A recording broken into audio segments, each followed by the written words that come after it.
ਸਤਿ ਸ੍ਰੀ ਅਕਾਲ ਜੀ। Enjoy stories channel ਵਿੱਚ ਤੁਹਾਡਾ ਸਵਾਗਤ ਹੈ।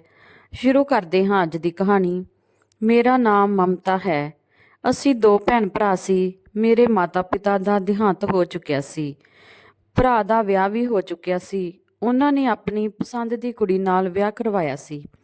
ਭਾਬੀ ਦਾ ਵਰਤਾਅ ਮੇਰੇ ਨਾਲ ਭਰਾ ਦੇ ਸਾਹਮਣੇ ਵਧੀਆ ਹੁੰਦਾ, ਪਰ ਵੀਰੇ ਦੇ ਘਰ ਤੋਂ ਜਾਂਦੇ ਹੀ ਭਾਬੀ ਖੁਦ ਆਰਾਮ ਕਰਦੀ ਤੇ ਮੇਰੇ ਤੋਂ ਆਪਣੇ ਸਾਰੇ ਕੰਮ ਕਰਵਾਉਂਦੀ। ਭਾਬੀ ਦੀ ਸੇਵਾ ਕਰਨਾ ਮੈਨੂੰ ਬੁਰਾ ਨਹੀਂ ਲੱਗਦਾ ਸੀ, ਪਰ ਉਹ ਮੇਰੀ ਇੱਜ਼ਤ ਨਹੀਂ ਕਰਦੀ ਸੀ। ਕੰਮ ਵੀ ਮੇਰੇ ਤੋਂ ਇੱਕ ਨੌਕਰਾਨੀਆਂ ਦੀ ਤਰ੍ਹਾਂ ਲੈਂਦੀ ਸੀ। ਪਰ ਵੀਰਾ ਮੈਨੂੰ ਬਹੁਤ ਪਿਆਰ ਕਰਦਾ ਸੀ।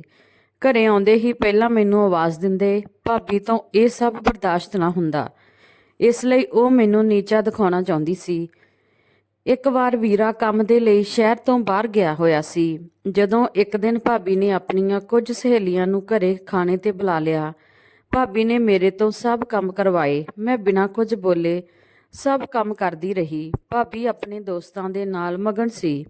ਮੈਂ ਉਸ ਸਮੇਂ ਆਪਣੇ ਕਮਰੇ ਵਿੱਚ ਜਾਣ ਲੱਗੀ ਤਾਂ ਅਚਾਨਕ ਭਾਬੀ ਦੀ ਇੱਕ ਸਹੇਲੀ ਭਾਬੀ ਨੂੰ ਪੁੱਛਣ ਲੱਗੀ ਕਿ ਇਹ ਕੁੜੀ ਕੌਣ ਹੈ। ਭਾਬੀ ਨੇ ਮੁਸਕਰਾਉਂਦੇ ਹੋਏ ਕਿਹਾ, ਇਹ ਸਾਡੇ ਘਰੇ ਕੰਮ ਕਰਨ ਵਾਲੀ ਹੈ। ਤੁਸੀਂ ਸਭ ਜਾਣਦੇ ਹੋ ਕਿ ਮੈਨੂੰ ਸ਼ੁਰੂ ਤੋਂ ਕੰਮ ਕਰਨ ਦੀ ਆਦਤ ਨਹੀਂ ਹੈ, ਇਸ ਲਈ ਮੇਰੇ ਪਤੀ ਨੇ ਮੈਨੂੰ ਇੱਕ ਨੌਕਰਾਨੀ ਰੱਖ ਕੇ ਦੇ ਦਿੱਤੀ ਹੈ, ਜੋ 24 ਘੰਟੇ ਮੇਰੀ ਸੇਵਾ ਦੇ ਲਈ ਹਾਜ਼ਰ ਰਹਿੰਦੀ ਹੈ। ਭਾਬੀ ਦੀ ਸਹੇਲੀ ਨੇ ਕਿਹਾ, ਵਾਹ ਤੇਰੀ ਤਾਂ ਐਸ਼ ਹੈ। ਫਿਰ ਮੈਂ ਆਪਣੇ ਕਮਰੇ ਵਿੱਚ ਚਲੀ ਗਈ। ਭਾਬੀ ਦੀਆਂ ਗੱਲਾਂ ਮੈਨੂੰ ਬਹੁਤ ਦੁੱਖ ਦਿੰਦੀਆਂ ਸੀ। ਉਹ ਆਪਣੀਆਂ ਸਹੇਲੀਆਂ ਦੇ ਸਾਹਮਣੇ ਆਪਣੀ ਰੈਪੂਟੇਸ਼ਨ ਬਣਾਉਣ ਦੇ ਲਈ ਮੈਨੂੰ ਨੌਕਰਾਨੀ ਕਹਿ ਰਹੀ ਸੀ। ਇਸ ਘਰ ਵਿੱਚ ਮੇਰੀ ਹੈਸੀਅਤ ਇੱਕ ਨੌਕਰਾਨੀ ਤੋਂ ਜ਼ਿਆਦਾ ਨਹੀਂ ਸੀ। ਮੈਨੂੰ ਆਪਣੇ ਭਰਾ ਨਾਲ ਬਹੁਤ ਜ਼ਿਆਦਾ ਪਿਆਰ ਸੀ ਤੇ ਭਰਾ ਦੀ ਵਜ੍ਹਾ ਨਾਲ ਭਾਬੀ ਦੀ ਵੀ ਮੈਂ ਇੱਜ਼ਤ ਕਰਦੀ ਸੀ, ਪਰ ਹੁਣ ਉਹ ਮੇਰੀਆਂ ਨਜ਼ਰਾਂ ਤੋਂ ਗਿਰਦੀ ਜਾ ਰਹੀ ਸੀ। ਸ਼ਾਮ ਨੂੰ ਵੀਰਾ ਘਰੇ ਆਇਆ ਤਾਂ ਭਾਬੀ ਸਿਰ ਤੇ ਪੱਟੀ ਬੰਨ੍ਹ ਕੇ ਪਈ ਹੋਈ ਸੀ। ਵੀਰੇ ਨੇ ਪੁੱਛਿਆ ਤਾਂ ਭਾਬੀ ਨੇ ਉੱਠ ਕੇ ਬੈਠਦੇ ਹੋਏ ਕਿਹਾ, ਕੀ ਦੱਸਾਂ, ਤੂੰ ਤਾਂ ਸਾਰਾ ਦਿਨ ਬਾਹਰ ਰਹਿੰਦਾ ਹੈ। ਘਰ ਸੰਭਾਲਣਾ ਆਸਾਨ ਨਹੀਂ ਹੈ।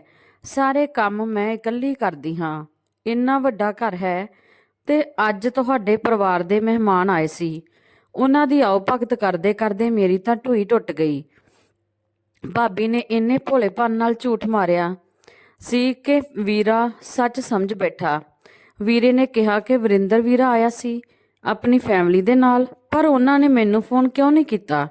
ਭਾਬੀ ਨੇ ਕਿਹਾ ਕਿ ਉਹ ਆਏ ਸੀ, ਉਹ ਕਹਿ ਰਹੇ ਸੀ ਕਿ ਜਲਦੀ ਵਿੱਚ ਆਏ ਸੀ, ਇਸ ਲਈ ਦੱਸ ਕੇ ਨਹੀਂ ਆ ਸਕੇ। ਵਰਿੰਦਰ ਵੀਰਾ ਮੇਰੇ ਚਾਚੇ ਦਾ ਬੇਟਾ ਸੀ।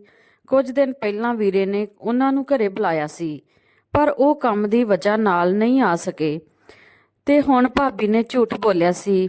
ਖੈਰ, ਕੁਝ ਦਿਨਾਂ ਬਾਅਦ ਰਾਤ ਦੇ ਸਮੇਂ ਬਾਹਰੋਂ ਕਿਸੇ ਦੇ ਚੀਜ਼ ਦੀ ਡਿੱਗਣ ਦੀ ਆਵਾਜ਼ ਆਈ ਸੀ ਤੇ ਮੈਂ ਡਰਦੇ ਹੋਏ ਉੱਠ ਕੇ ਦੇਖਣ ਦੇ ਲਈ ਕਮਰੇ ਤੋਂ ਬਾਹਰ ਨਿਕਲੀ ਤਾਂ ਹਨੇਰਾ ਬਹੁਤ ਸੀ। ਮੇਰੇ ਦਿਲ ਦੀ ਧੜਕਨ ਤੇਜ਼ ਹੋ ਗਈ। ਮੈਂ ਕੰਬਦੀ ਆਵਾਜ਼ ਦੇ ਨਾਲ ਕਿਹਾ ਕਿ ਕੌਣ ਹੈ। ਉਦੋਂ ਹੀ ਦਰਵਾਜ਼ਾ ਖੁੱਲਣ ਦੀ ਆਵਾਜ਼ ਆਈ। ਮੈਂ ਜਿੱਥੇ ਸੀ ਉੱਥੇ ਹੀ ਰੁਕ ਗਈ। ਹਨੇਰੇ ਦੀ ਵਜ੍ਹਾ ਨਾਲ ਕੋਈ ਨਜ਼ਰ ਨਹੀਂ ਆਇਆ। ਮੈਂ ਸਮਝੀ ਕਿ ਸ਼ਾਇਦ ਵੀਰਾ ਬਾਹਰ ਗਿਆ ਹੋਵੇਗਾ। ਮੈਂ ਆਵਾਜ਼ ਦੇ ਕੇ ਕਿਹਾ ਕਿ ਵੀਰੇ, ਤੁਸੀਂ ਕਿੱਥੇ ਹੋ। ਉਸੇ ਸਮੇਂ ਕਿਸੇ ਨੇ ਮੇਰਾ ਹੱਥ ਫੜ ਲਿਆ। ਮੈਂ ਡਰ ਕੇ ਚੀਕਣ ਲੱਗੀ ਤਾਂ ਵੀਰੇ ਤੇ ਭਾਬੀ ਵੀ ਮੇਰੀ ਆਵਾਜ਼ ਸੁਣ ਕੇ ਕਮਰੇ ਤੋਂ ਬਾਹਰ ਆ ਗਏ। ਜਿਸ ਨੇ ਮੇਰਾ ਹੱਥ ਫੜਿਆ ਸੀ ਉਹ ਭਾਬੀ ਦਾ ਕਜ਼ਨ ਬ੍ਰਦਰ ਸੀ। ਉਸਨੇ ਭਰਾ ਨੂੰ ਦੇਖ ਕੇ ਮੇਰਾ ਹੱਥ ਛੱਡ ਦਿੱਤਾ। ਭਾਬੀ ਦੇ ਚਿਹਰੇ ਤੇ ਚਚੇਰੇ ਭਰਾ ਨਰਿੰਦਰ ਨੂੰ ਦੇਖ ਕੇ ਮੇਰਾ ਭਰਾ ਹੈਰਾਨ ਰਹਿ ਗਿਆ। ਉਹ ਹੈਰਾਨੀ ਨਾਲ ਮੇਰੇ ਵੱਲ ਦੇਖਣ ਲੱਗਿਆ। ਵੀਰੇ ਨੇ ਮੈਨੂੰ ਕਿਹਾ ਕਿ ਇਹ ਸਭ ਕੀ ਹੈ। ਮੈਂ ਖੁਦ ਘਬਰਾ ਚੁੱਕੀ ਸੀ। ਉਹ ਮੁੰਡਾ ਰਾਤ ਨੂੰ ਇਸ ਸਮੇਂ ਇੱਥੇ ਕਿਵੇਂ ਆਇਆ ਸੀ। ਮੈਂ ਬਹੁਤ ਜ਼ਿਆਦਾ ਡਰ ਗਈ ਸੀ। ਮੈਂ ਕਿਹਾ, ਵੀਰੇ, ਮੈਂ ਕੁਝ ਨਹੀਂ ਕੀਤਾ, ਮੈਂ ਕੁਝ ਨਹੀਂ ਜਾਣਦੀ। ਭਾਬੀ ਨੇ ਕਿਹਾ, ਅੱਛਾ, ਤਾਂ ਤੂੰ ਬਹੁਤ ਭੋਲੀ ਹੈ। ਤੂੰ ਹੀ ਬੁਲਾਇਆ ਹੋਵੇਗਾ ਆਪਣੇ ਆਸ਼ਿਕ ਨੂੰ, ਤੇ ਹੁਣ ਜਦੋਂ ਅਸੀਂ ਦੇਖ ਲਿਆ ਤਾਂ ਕਿਵੇਂ ਮਾਸੂਮ ਬਣਨ ਦੀ ਐਕਟਿੰਗ ਕਰ ਰਹੀ ਹੈ। ਵੀਰੇ ਨੇ ਭਾਬੀ ਦੇ ਚਚੇਰੇ ਭਰਾ ਨੂੰ ਗਲਮੇ ਤੋਂ ਫੜ ਕੇ ਕਿਹਾ ਕਿ ਤੈਨੂੰ ਕਿਸ ਨੇ ਬੁਲਾਇਆ ਸੀ। ਤੇਰੀ ਹਿੰਮਤ ਕਿਵੇਂ ਹੋਈ ਮੇਰੇ ਘਰ ਦੀ ਇੱਜ਼ਤ ਤੇ ਹੱਥ ਪਾਉਣ ਦੀ। ਵੀਰੇ ਨੇ ਉਸ ਨੂੰ ਮਾਰਨਾ ਸ਼ੁਰੂ ਕਰ ਦਿੱਤਾ। ਉਹ ਭੱਜ ਗਿਆ। ਫਿਰ ਵੀਰੇ ਨੇ ਲਾਲ ਅੱਖਾਂ ਨਾਲ ਗੁੱਸੇ ਵੱਲ ਮੇਰੇ ਵੱਲ ਦੇਖਿਆ, ਮੈਨੂੰ ਥੱਪੜ ਮਾਰਿਆ ਤੇ ਕਿਹਾ ਕਿ ਇਹ ਫਲ ਦਿੱਤਾ ਤੂੰ ਮੇਰੇ ਭਰੋਸੇ ਦਾ। ਜੇ ਕੋਈ ਗੱਲ ਸੀ ਤਾਂ ਤੂੰ ਮੈਨੂੰ ਦੱਸਦੀ, ਮੈਂ ਖੁਦ ਤੈਨੂੰ ਉਸ ਦੇ ਨਾਲ ਇੱਜ਼ਤ ਨਾਲ ਵਿਦਾ ਕਰ ਦਿੰਦਾ।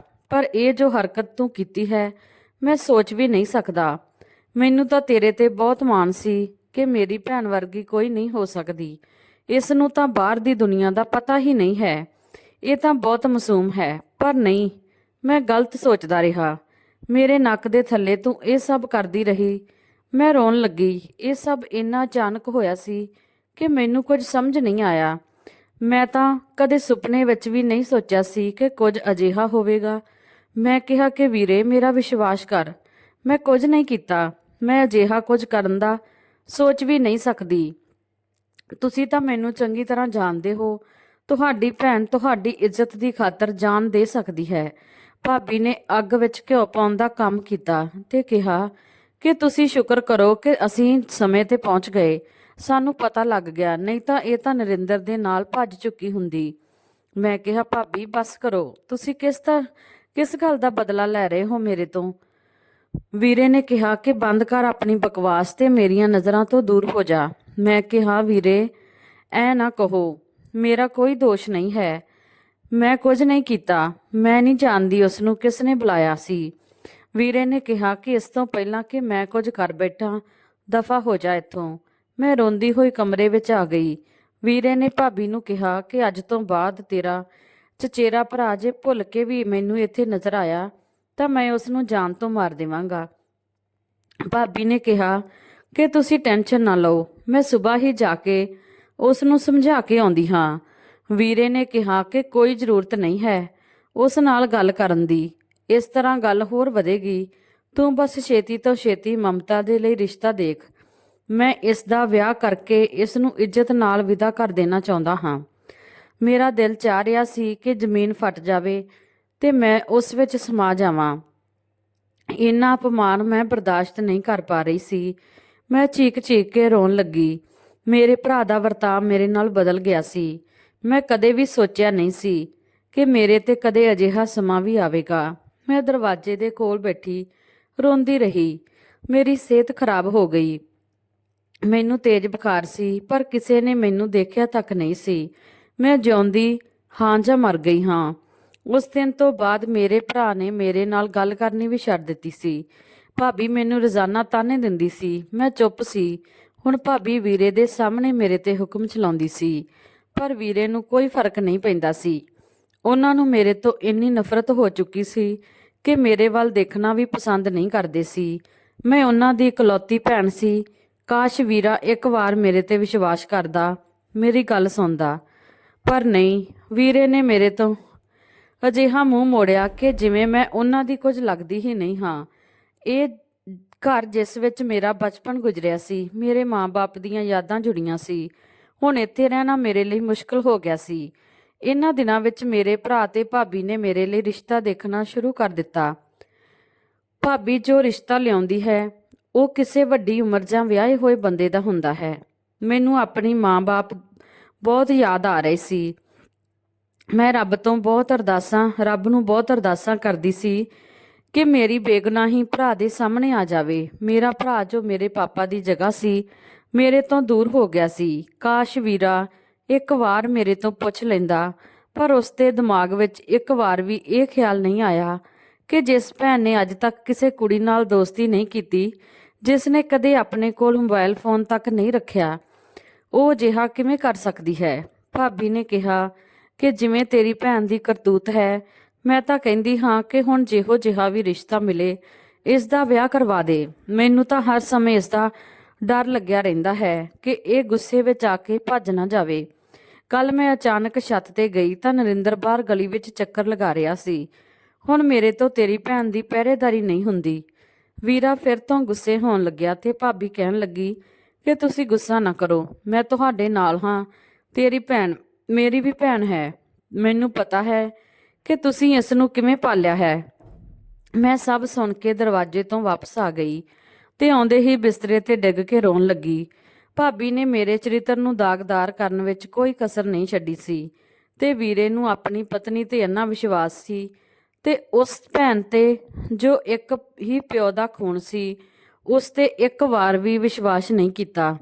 ਅਗਲੇ ਦਿਨ ਭਾਬੀ ਆਪਣੀ ਮਾਂ ਨੂੰ ਫੋਨ ਕਰਕੇ ਕਹਿ ਰਹੀ ਸੀ ਕਿ ਵੱਡੇ ਵੀਰੇ ਦੀ ਉਮਰ ਹਜੇ 50 ਸਾਲ ਹੀ ਤਾਂ ਹੋਈ ਹੈ, ਉਹ ਦੂਜਾ ਵਿਆਹ ਵੀ ਤਾਂ ਕਰਵਾ ਸਕਦੇ ਨੇ। ਤੁਸੀਂ ਮੇਰੀ ਨਨਾਣ ਦਾ ਰਿਸ਼ਤਾ ਮੰਗ ਲਓ। ਇਹ ਰਿਸ਼ਤਾ ਮੈਂ ਕਰਵਾ ਕੇ ਹੀ ਰਹੂੰਗੀ। ਜੇ ਮੇਰਾ ਪਤੀ ਨਾ ਮੰਨਿਆ ਤਾਂ ਮੈਂ ਘਰ ਛੱਡਣ ਦੀ ਧਮਕੀ ਦੇ ਦੇਵਾਂਗੀ। ਤੁਸੀਂ ਤਾਂ ਜਾਣਦੇ ਹੋ ਮੈਂ ਕਿੰਨੀ ਚਲਾਕ ਹਾਂ। ਉਹ ਉਸ ਸਮੇਂ ਇਹ ਭੁੱਲ ਗਈ ਸੀ ਕਿ ਇਨਸਾਨ ਭੁੱਲ ਜਾਂਦਾ ਹੈ ਪਰ ਰੱਬ ਨਹੀਂ ਭੁੱਲਦਾ, ਤੇ ਮੈਨੂੰ ਰੱਬ ਤੇ ਪੂਰਾ ਵਿਸ਼ਵਾਸ ਸੀ, ਪੂਰਾ ਭਰੋਸਾ ਸੀ। ਉਹ ਕਦੇ ਮੈਨੂੰ ਇਸ ਇਨਸਾਨ ਦੇ ਹਵਾਲੇ ਨਹੀਂ ਕਰੇਗਾ ਜਿਸ ਨੂੰ ਮੇਰੀ ਕਦਰ ਨਾ ਹੋਵੇ। ਤੇ ਕੁਝ ਦਿਨ ਬਾਅਦ ਅਜਿਹਾ ਹੀ ਹੋਇਆ ਸੀ। ਵੀਰੇ ਨੇ ਮੇਰਾ ਰਿਸ਼ਤਾ ਆਪਣੇ ਦੋਸਤ ਤੇ ਛੋਟੇ ਭਰਾ ਨਾਲ ਤੈਅ ਕਰ ਦਿੱਤਾ ਤੇ ਘਰੇ ਆ ਕੇ ਮਠਿਆਈ ਵੀ ਖਵਾਈ ਸੀ। ਭਾਬੀ ਹੱਕੀ ਬੱਕੀ ਹੋ ਕੇ ਭਰਾ ਨੂੰ ਦੇਖ ਰਹੀ ਸੀ। ਵੀਰੇ ਨੇ ਕਿਹਾ ਕਿ ਉਹ ਮੇਰੇ ਬਚਪਨ ਦਾ ਦੋਸਤ ਹੈ। ਕੁਝ ਹੀ ਦਿਨ ਪਹਿਲਾਂ ਗੱਲਾਂ-ਗੱਲਾਂ ਵਿੱਚ ਮੈਂ ਛੋਟੀ ਦੇ ਰਿਸ਼ਤੇ ਦੀ ਗੱਲ ਕੀਤੀ ਸੀ ਤਾਂ ਮੇਰੇ ਦੋਸਤ ਨੇ ਕਿਹਾ ਕਿ ਉਹ ਤਾਂ ਖੁਦ ਆਪਣੇ ਛੋਟੇ ਭਰਾ ਦੇ ਲਈ ਕੁੜੀ ਲੱਭ ਰਿਹਾ ਹੈ, ਕਿਉਂ ਨਾ ਦੋਸਤੀ ਨੂੰ ਰਿਸ਼ਤੇਦਾਰੀ ਵਿੱਚ ਬਦਲ ਦਿੱਤਾ ਜਾਵੇ।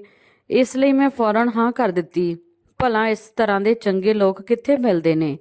ਮੈਂ ਬਹੁਤ ਪਰੇਸ਼ਾਨ ਵੀ ਸੀ ਕਿ ਨਾ ਜਾਣੇ ਉਹ ਕਿਹੋ ਜਿਹੇ ਹੋਣਗੇ ਜਿੱਥੇ ਮੈਂ ਵਿਦਾ ਹੋ ਕੇ ਜਾਣ ਵਾਲੀ ਹਾਂ। ਵੀਰੇ ਨੇ ਭਾਬੀ ਨੂੰ ਕਿਹਾ ਕਿ ਹੁਣ ਤੂੰ ਰਿਸ਼ਤੇ ਦੀਆਂ ਸਾਰੀਆਂ ਗੱਲਾਂ ਇੱਥੇ ਹੀ ਖਤਮ ਕਰ ਦੇ।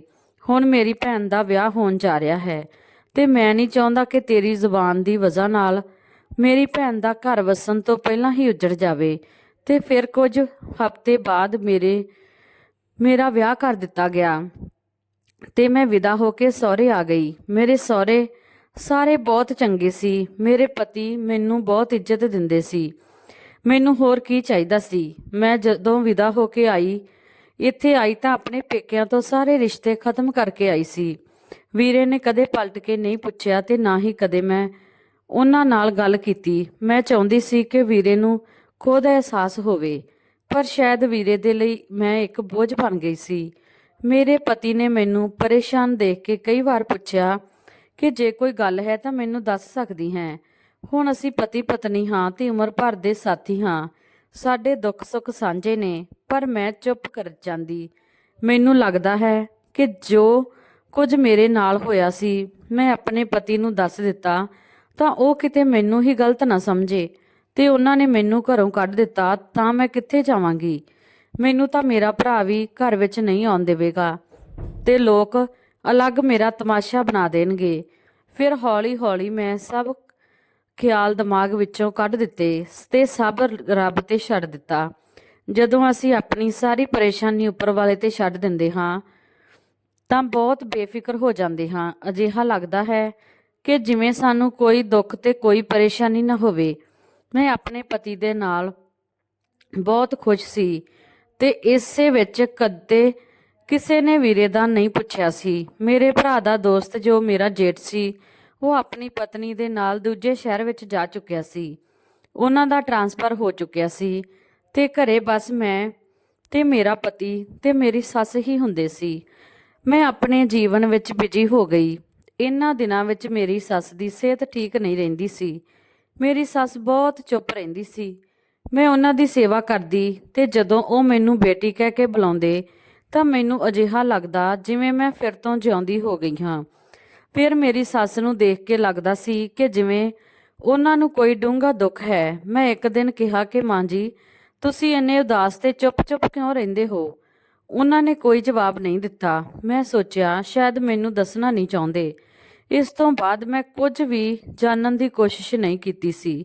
ਇਸ ਘਰ ਦੇ ਸਾਰੇ ਲੋਕ ਮੈਨੂੰ ਬਹੁਤ ਇੱਜ਼ਤ ਦਿੰਦੇ ਸੀ। ਮੈਂ ਰੱਬ ਦਾ ਧੰਨਵਾਦ ਕਰਦੀ ਸੀ ਜਿਸ ਨੇ ਮੈਨੂੰ ਇੰਨਾ ਚੰਗਾ ਸਹੁਰਾ ਪਰਿਵਾਰ ਦਿੱਤਾ।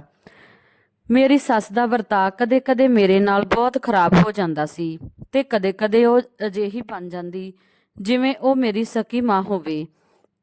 ਮੇਰੀ ਸੱਸ ਕੁਝ ਦਿਨਾਂ ਤੋਂ ਰੋਜ਼ ਹੀ ਕਿਸੇ ਕੰਮ ਦਾ ਬਹਾਨਾ ਕਰਕੇ ਘਰ ਤੋਂ ਬਾਹਰ ਚਲੀ ਜਾਂਦੀ ਸੀ ਤੇ ਜਦੋਂ ਸ਼ਾਮ ਨੂੰ ਘਰੇ ਵਾਪਸ ਆਉਂਦੀ ਤਾਂ ਬਹੁਤ ਪਰੇਸ਼ਾਨ ਲੱਗਦੀ ਸੀ ਤੇ ਫਿਰ ਸਿੱਧਾ ਆਪਣੇ ਕਮਰੇ ਵਿੱਚ ਜਾ ਕੇ ਬੰਦ ਹੋ ਜਾਂਦੀ ਸੀ ਤੇ ਖਾਣਾ ਵੀ ਨਹੀਂ ਖਾਂਦੀ ਸੀ। ਮੈਂ ਆਪਣੇ ਪਤੀ ਨੂੰ ਦੱਸਿਆ ਤਾਂ ਉਸਨੇ ਕਿਹਾ ਕਿ ਮਾਂ ਸ਼ੁਰੂ ਤੋਂ ਹੀ ਅਜਿਹੀ ਹੈ। ਹੁਣ ਤੂੰ ਆ ਗਈ ਹੈ ਤਾਂ ਤੂੰ ਇਹਨਾਂ ਦਾ ਪਹਿਲਾਂ ਨਾਲੋਂ ਜ਼ਿਆਦਾ ਖਿਆਲ ਰੱਖਿਆ ਕਰ ਤੇ ਮੈਂ ਬਹੁਤ ਖੁਸ਼ ਹਾਂ ਤੇਰੇ ਤੋਂ, ਜਿਸ ਨੇ ਇਸ ਘਰ ਨੂੰ ਆਪਣਾ ਸਮਝਿਆ ਤੇ ਆਉਂਦੇ ਹੀ ਪੂਰੇ ਘਰ ਨੂੰ ਸੰਭਾਲ ਲਿਆ। ਹੁਣ ਮੈਨੂੰ ਇਹ ਮੇਰਾ ਘਰ ਸਵਰਗ ਲੱਗਣ ਲੱਗਿਆ ਹੈ। ਤੇ ਆਪਣੇ ਪਤੀ ਦੀ ਇਹ ਗੱਲ ਸੁਣ ਕੇ ਮੇਰੇ ਸਾਰੇ ਦਿਨ ਦੀ ਥਕਾਵਟ ਦੂਰ ਹੋ ਜਾਂਦੀ ਸੀ। ਔਰਤ ਤਾਂ ਬਸ ਇੱਜ਼ਤ ਤੇ ਪਿਆਰ ਦੀ ਭੁੱਖੀ ਹੁੰਦੀ ਹੈ। ਉਸ ਨੂੰ ਹੋਰ ਕੁਝ ਨਹੀਂ ਚਾਹੀਦਾ ਹੁੰਦਾ। ਉਹ ਤਾਂ ਆਪਣੀ ਥੋੜੀ ਜਿਹੀ ਤਾਰੀਫ ਤੇ ਵੀ ਖੁਸ਼ ਹੋ ਜਾਂਦੀ ਹੈ। ਅਜਿਹਾ ਲੱਗਦਾ ਹੈ ਜਿਵੇਂ ਫਿਰ ਤੋਂ એનર્ਜੀ ਆ ਗਈ ਹੋਵੇ। 2 ਮਹੀਨੇ ਬਾਅਦ ਮੇਰੀ ਸੱਸ ਨੇ ਇੱਕ ਨੌਕਰਾਣੀ ਰੱਖ ਲਈ, ਜਿਸ ਦਾ ਨਾਮ ਨੈਣਾ ਸੀ।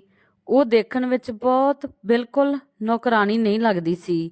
ਮੈਂ ਆਪਣੀ ਸੱਸ ਨੂੰ ਵੀ ਕਿਹਾ ਕਿ ਘਰ ਵਿੱਚ ਆਪਾਂ ਕਿੰਨੇ ਕੁ ਜਾਣੇ ਹਾਂ, ਸਾਨੂੰ ਕੀ ਜ਼ਰੂਰਤ ਹੈ ਨੌਕਰਾਣੀ ਦੀ। ਤਾਂ ਉਹ ਕਹਿਣ ਲੱਗੀ ਕਿ ਬੇਟੀ, ਤੂੰ ਨਹੀਂ ਸਮਝੇਂਗੀ, ਮੈਨੂੰ ਨੌਕਰਾਣੀ ਦੀ ਬਹੁਤ ਜ਼ਰੂਰਤ ਹੈ। ਨੈਣਾ ਘਰ ਦੇ ਕੰਮ ਕਰਨ ਆਉਂਦੀ ਸੀ। ਮੇਰੀ ਸੱਸ ਨੂੰ ਉਸ ਨਾਲ ਬਹੁਤ ਲਗਾਵ ਸੀ। ਉਹ ਜ਼ਿਆਦਾਤਰ ਉਸ ਨੂੰ ਆਪਣੇ ਕੋਲ ਹੀ ਬਿਠਾ ਕੇ ਰੱਖਦੀ ਸੀ ਤੇ ਕੋਈ ਕੰਮ ਵੀ ਨਾ ਕਰਨ ਦਿੰਦੀ। ਫਿਰ ਉਹ ਇੱਕ ਦੂਜੇ ਨਾਲ ਗਲੇ ਲੱਗ ਕੇ ਕਿੰਨੀ ਦੇਰ ਤੱਕ ਰੋਂਦੀਆਂ ਰਹਿੰਦੀਆਂ। ਮੈਨੂੰ ਬਹੁਤ ਹੈਰਾਨੀ ਹੁੰਦੀ ਕਿ ਮੇਰੀ ਸੱਸ ਨੂੰ ਇਸ ਨਾਲ ਇੰਨਾ ਵੀ ਕੀ ਲਗਾਵ ਸੀ। ਪਰ ਮੈਨੂੰ ਹੈਰਾਨੀ ਤਾਂ ਉਸ ਦਿਨ ਹੋਈ ਜਦੋਂ ਇੱਕ ਦਿਨ ਮੇਰੀ ਸੱਸ ਉਸ ਨੂੰ ਆਪਣੇ ਮੰਜੇ ਤੇ ਲਿਟਾ ਕੇ ਉਸ ਦਾ ਸਿਰ ਦਬਾ ਰਹੀ ਸੀ ਤੇ ਕਹਿ ਰਹੀ ਸੀ ਕਿ ਇਹ ਰਾਜ ਕਿਸੇ ਨੂੰ ਨਾ ਦੱਸੀ, ਨਹੀਂ ਤਾਂ ਮੈਂ ਜਿਉਂਦੀ ਨਹੀਂ ਰਹਿ ਸਕੂੰਗੀ। ਕਈ ਲੋਕਾਂ ਦੇ ਘਰ ਬਰਬਾਦ ਹੋ ਜਾਣਗੇ। ਮੈਨੂੰ ਬਹੁਤ ਹੈਰਾਨੀ ਹੋਈ ਕਿ ਨੈਣਾ ਦੇ ਕੋਲ ਮੇਰੀ ਸੱਸ ਦਾ ਕਿਹੜਾ ਰਾਜ ਹੈ, ਜਿਸ ਦੀ ਵਜ੍ਹਾ ਨਾਲ ਉਹ ਇੰਨੀ ਪਰੇਸ਼ਾਨ ਰਹਿੰਦੀ ਹੈ। ਮੈਨੂੰ ਉਹਨਾਂ ਤੇ ਬਹੁਤ ਤਰਸ ਆਉਂਦਾ ਸੀ। ਫਿਰ ਮੈਂ ਉਸ ਰਾਜ ਨੂੰ ਜਾਣਨ ਦੀ ਕੋਸ਼ਿਸ਼ ਕੀਤੀ। ਮੈਂ ਨੈਣਾ ਦੇ ਸਾਹਮਣੇ ਬਹੁਤ ਸਾਰੇ ਪੈਸੇ ਰੱਖੇ ਤੇ ਉਸ ਨੂੰ ਆਪਣੀ ਸੱਸ ਦਾ ਰਾਜ ਪੁੱਛਿਆ। ਫਿਰ ਅੰਦਰ ਕਮਰੇ ਵਿੱਚ ਲਿਜਾ ਕੇ ਜੋ ਗੱਲ ਉਸਨੇ ਮੈਨੂੰ ਦੱਸੀ, ਉਸ ਨੂੰ ਸੁਣ ਕੇ ਮੇਰੀ ਹੈਰਾਨੀ ਦਾ ਕੋਈ ਟਿਕਾਣਾ ਨਾ ਰਿਹਾ। ਮੈਂ ਨੈਣਾ ਨੂੰ ਬੜੇ ਗੌਰ ਨਾਲ ਦੇਖ ਰਹੀ ਸੀ ਤੇ ਮੈਨੂੰ ਯਕੀਨ ਨਹੀਂ ਆ ਰਿਹਾ ਸੀ ਕਿ ਉਦੋਂ ਹੀ ਮੇਰੀ ਸੱਸ ਕਮਰੇ ਦੇ ਅੰਦਰ ਆਈ। ਉਹ ਸਭ ਕੁਝ ਸੁਣ ਚੁੱਕੀ ਸੀ। ਉਹਨਾਂ ਨੇ ਮੇਰੇ ਵੱਲ ਦੇਖਿਆ। ਉਹਨਾਂ ਦੀਆਂ ਅੱਖਾਂ ਭਿੱਜੀਆਂ ਹੋਈਆਂ ਸੀ। ਮੈਂ ਕਿਹਾ ਕਿ ਮਾਂ ਜੀ, ਕੀ ਇਹ ਸੱਚ ਹੈ? ਮੇਰੀ ਸੱਸ ਨੇ ਰੋਂਦੇ ਹੋਏ ਮੇਰੇ ਸਾਹਮਣੇ ਹੱਥ ਜੋੜ ਲਏ ਤੇ ਕਿਹਾ ਕਿ ਹਾਂ, ਇਹੀ ਸੱਚ ਹੈ। ਮੈਂ ਕਿਹਾ, ਪਰ ਕਿਉਂ? ਅਜਿਹਾ ਕੀ ਹੋਇਆ ਸੀ ਜਿਸ ਦੀ ਵਜ੍ਹਾ ਨਾਲ ਤੁਹਾਨੂੰ ਇਹ ਸਭ ਕਰਨਾ ਪਿਆ? ਮੇਰੀ ਸੱਸ ਨੇ ਕਿਹਾ ਕਿ ਕੁਝ ਗੱਲਾਂ ਤੇ ਰਿਸ਼ਤੇ ਅਜਿਹੇ ਹੁੰਦੇ ਨੇ ਜਿਨ੍ਹਾਂ ਦਾ ਦੂਸਰਿਆਂ ਦੇ ਸਾਹਮਣੇ ਨਾ ਆਉਣਾ ਹੀ ਸਾਡੇ ਲਈ ਚੰਗਾ ਹੁੰਦਾ ਹੈ। ਮੈਂ ਕਿਹਾ ਕਿ ਮਾਂ ਜੀ, ਹੁਣ ਤੁਸੀਂ ਮੇਰੇ ਤੇ ਵਿਸ਼ਵਾਸ ਕਰ ਸਕਦੇ ਹੋ। ਮੈਨੂੰ ਸੱਚਾਈ ਦੱਸੋ, ਮੈਂ ਤੁਹਾਨੂੰ ਇਸ ਪਰੇਸ਼ਾਨੀ ਤੋਂ ਜ਼ਰੂਰ ਕੱਢੂੰਗੀ। ਤਾਂ ਮੇਰੀ ਸੱਸ ਨੇ ਮੈਨੂੰ ਦੱਸਿਆ ਕਿ ਜਦੋਂ ਮੈਂ ਜਵਾਨ ਸੀ ਤਾਂ ਮੈਨੂੰ ਇੱਕ ਕੁਮਾਰ ਨਾਮ ਦੇ ਮੁੰਡੇ ਨਾਲ ਪਿਆਰ ਹੋ ਗਿਆ ਸੀ। ਉਹ ਵੀ ਮੈਨੂੰ ਬਹੁਤ ਪਿਆਰ ਕਰਦਾ ਸੀ। ਅਸੀਂ ਪਿਆਰ ਵਿੱਚ ਬਹੁਤ ਅੱਗੇ ਚਲੇ ਗਏ ਸੀ। ਅਸੀਂ ਵਿਆਹ ਕਰਵਾਉਣਾ ਚਾਹੁੰਦੇ ਸੀ। ਕੁਮਾਰ ਨੇ ਮੇਰੇ ਨਾਲ ਵਾਅਦਾ ਕੀਤਾ ਕਿ ਉਹ ਆਪਣੇ ਘਰ ਵਾਲਿਆਂ ਨੂੰ ਲੈ ਕੇ ਜਲਦੀ ਹੀ ਮੇਰੇ ਘਰੇ ਆਵੇਗਾ। ਜਿਸ ਗੱਲ ਦਾ ਮੇਰੇ ਘਰ ਵਿੱਚ ਕਿਸੇ ਨੂੰ ਪਤਾ ਨਹੀਂ ਸੀ। ਮੈਂ ਆਪਣੀ ਮਾਂ ਨੂੰ ਸਭ ਕੁਝ ਦੱਸਿਆ। ਉਹ ਮੰਨ ਵੀ ਗਈ ਸੀ। ਉਹਨਾਂ ਨੇ ਕਿਹਾ ਕਿ ਕੁਮਾਰ ਨੂੰ ਕਹਿ ਕੇ ਆਪਣੇ ਘਰ ਵਾਲਿਆਂ ਨੂੰ ਲੈ ਕੇ ਆਵੇ। ਪਰ ਜਦੋਂ ਮੈਂ ਕੁਮਾਰ ਨਾਲ ਵਿਆਹ ਦੀ ਗੱਲ ਕਰਨ ਦੀ ਕੋਸ਼ਿਸ਼ ਕੀਤੀ ਤਾਂ ਉਸਨੇ ਮੇਰੇ ਨਾਲ ਗੱਲ ਕਰਨੀ ਹੀ ਬੰਦ ਕਰ ਦਿੱਤੀ। ਮੈਂ ਬਹੁਤ ਪਰੇਸ਼ਾਨ ਸੀ। ਦੂਜੇ ਪਾਸੇ ਮੇਰੀ ਮਾਂ ਮੇਰੇ ਤੇ ਦਬਾਅ ਪਾ ਰਹੀ ਸੀ ਕਿ ਜਿਸ ਨੂੰ ਤੂੰ ਪਸੰਦ ਕਰਦੀ ਹੈ ਉਸ ਨੂੰ ਕਹਿ ਕਿ ਜਲਦੀ ਆ ਕੇ ਮੈਨੂੰ ਮਿਲੇ, ਨਹੀਂ ਤਾਂ ਅਸੀਂ ਤੇਰਾ ਵਿਆਹ ਆਪਣੀ ਮਰਜ਼ੀ ਨਾਲ ਕਰ ਦੇਵਾਂਗੇ। ਉਹਨਾਂ ਤੋਂ ਹੁਣ ਹੋਰ ਇੰਤਜ਼ਾਰ ਨਹੀਂ ਹੋ ਰਿਹਾ ਸੀ। ਕੁਝ ਦਿਨਾਂ ਬਾਅਦ ਕੁਮਾਰ ਨਾਲ ਮੇਰੀ ਮੁਲਾਕਾਤ ਹੋਈ ਤਾਂ ਉਸਨੇ ਕਿਹਾ ਕਿ ਮੈਂ ਮਜਬੂਰ ਹਾਂ, ਮੈਂ ਤੇਰੇ ਨਾਲ ਵਿਆਹ ਨਹੀਂ ਕਰ ਸਕਦਾ। ਹੋ ਸਕੇ ਤਾਂ ਮੈਨੂੰ ਮਾਫ ਕਰ ਦੇ। ਇੰਨਾ ਕਹਿ ਕੇ ਉਹ ਚਲਾ ਗਿਆ। ਮੇਰੇ ਤੇ ਜੋ ਪਹਾੜ ਟੁੱਟਿਆ ਸੀ, ਮੈਂ ਸੋਚਿਆ ਵੀ ਨਹੀਂ ਸੀ ਉਹ ਮੇਰੇ ਨਾਲ ਅਜਿਹਾ ਕਰੇਗਾ। ਮੈਂ ਤਾਂ ਉਸ ਨੂੰ ਆਪਣਾ ਸਭ ਕੁਝ ਸਮਝਿਆ ਸੀ। ਅਸੀਂ ਪਿਆਰ ਵਿੱਚ ਬਹੁਤ ਅੱਗੇ ਨਿਕਲ ਚੁੱਕੇ ਸੀ ਤੇ ਸਹੀ ਗਲਤ ਦਾ ਫਰਕ ਵੀ ਭੁੱਲ ਚੁੱਕੇ ਸੀ। ਮੇਰੀ ਮਾਂ ਨੇ ਮੇਰਾ ਰਿਸ਼ਤਾ ਆਪਣੀ ਮਰਜ਼ੀ ਨਾਲ ਤੈਅ ਕਰ ਦਿੱਤਾ ਸੀ ਤੇ ਉਹਨਾਂ ਦਿਨਾਂ ਵਿੱਚ ਮੈਨੂੰ ਪਤਾ ਲੱਗਿਆ ਕਿ ਮੈਂ ਪ੍ਰੈਗਨੈਂਟ ਹਾਂ। ਮੇਰੇ ਪਿੱਠ ਵਿੱਚ ਮੇਰੇ ਪਿਆਰ ਦੀ ਨਜਾਇਜ਼ ਨਿਸ਼ਾਨੀ ਸੀ। ਮੈਂ ਬਹੁਤ ਰੋਈ ਸੀ। ਮੈਂ ਕੁਮਾਰ ਨੂੰ ਕਿਹਾ ਕਿ ਮੇਰੇ ਨਾਲ ਵਿਆਹ ਕਰਵਾ ਲਵੇ। ਇਸ ਬੱਚੇ ਦਾ ਕੀ ਹੋਵੇਗਾ? ਇਸ ਮਾਸੂਮ ਦਾ ਕੀ ਕਸੂਰ ਹੈ? ਪਰ ਉਸਨੇ ਮੈਨੂੰ ਧੱਕਾ ਦੇ ਕੇ ਆਪਣੇ ਘਰ ਤੋਂ ਕੱਢ ਦਿੱਤਾ। ਜਦੋਂ ਇਹ ਗੱਲ ਮੇਰੀ ਮਾਂ ਨੂੰ ਪਤਾ ਲੱਗੀ ਤਾਂ ਉਹਨਾਂ ਨੇ ਮੈਨੂੰ ਬਹੁਤ ਮਾਰਿਆ ਤੇ ਕਿਹਾ ਕਿ ਜੇ ਤੇਰੇ ਭਰਾ ਤੇ ਤੇਰੇ ਪਿਓ ਨੂੰ ਪਤਾ ਲੱਗਿਆ ਤਾਂ ਉਹ ਤੈਨੂੰ ਜਿਉਂਦੀ ਨਹੀਂ ਛੱਡਣਗੇ। ਇਸ ਤੋਂ ਪਹਿਲਾਂ ਇਹਨਾਂ ਨੂੰ ਪਤਾ ਲੱਗੇ, ਚੱਲ ਇਸ ਬੱਚੇ ਨੂੰ ਖਤਮ ਕਰਨਾ ਹੋਵੇਗਾ। ਮੇਰੇ ਵਿੱਚ ਇੰਨੀ ਹਿੰਮਤ ਨਹੀਂ ਸੀ। ਮੈਂ ਕਿਵੇਂ ਇੱਕ ਬੇਕਸੂਰ ਤੇ ਮਾਸੂਮ ਬੱਚੇ ਦੀ ਜਾਨ ਲੈ ਸਕਦੀ ਸੀ, ਜਿਸ ਦਾ ਕੋਈ ਵੀ ਕਸੂਰ ਨਹੀਂ ਸੀ। ਮੇਰੀ ਮਾਂ ਕਹਿੰਦੀ ਸੀ, ਇਸ ਨੂੰ ਪੈਦਾ ਕਰਨ ਤੋਂ ਚੰਗਾ ਹੈ ਤੂੰ ਇਸ ਨੂੰ ਖਤਮ ਕਰ ਦੇ, ਕਿਉਂਕਿ ਜੇ ਇਹ ਪੈਦਾ ਹੋ ਗਿਆ ਤਾਂ ਲੋਕਾਂ ਨੂੰ ਜਦੋਂ ਇਸ ਦੀ ਸੱਚਾਈ ਪਤਾ ਲੱਗੇਗੀ ਤਾਂ ਤੈਨੂੰ ਕੋਈ ਵੀ ਜਿਉਣ ਨਹੀਂ ਦੇਵੇਗਾ, ਤੇ ਜੇ ਬੇਟੀ ਪੈਦਾ ਹੋਈ ਤਾਂ ਸੋਚ ਉਸ ਦਾ ਕੀ ਹੋਵੇਗਾ। ਮੈਂ ਬਹੁਤ ਡਰ ਜਾਂਦੀ ਸੀ, ਪਰ ਮੈਂ ਆਪਣੇ ਹੋਣ ਵਾਲੇ ਬੱਚੇ ਨੂੰ ਨਹੀਂ ਮਾਰ ਸਕਦੀ ਸੀ। ਤੇ ਫਿਰ ਮੇਰੀ ਮਾਂ ਮੈਨੂੰ ਲੈ ਕੇ ਇਸ ਸ਼ਹਿਰ ਵਿੱਚ ਆ ਗਈ। ਬਹਾਨਾ ਬਣਾ ਕੇ ਮੇਰਾ ਵਿਆਹ ਲੇਟ ਕਰ ਦਿੱਤਾ।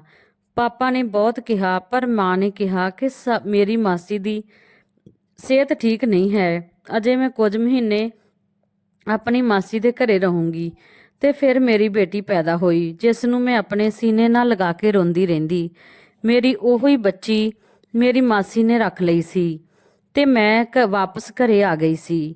ਮੇਰੇ ਨਾਲ ਜੋ ਹੋਇਆ ਬਸ ਸਾਨੂੰ ਤਿੰਨਾਂ ਔਰਤਾਂ ਨੂੰ ਹੀ ਪਤਾ ਸੀ।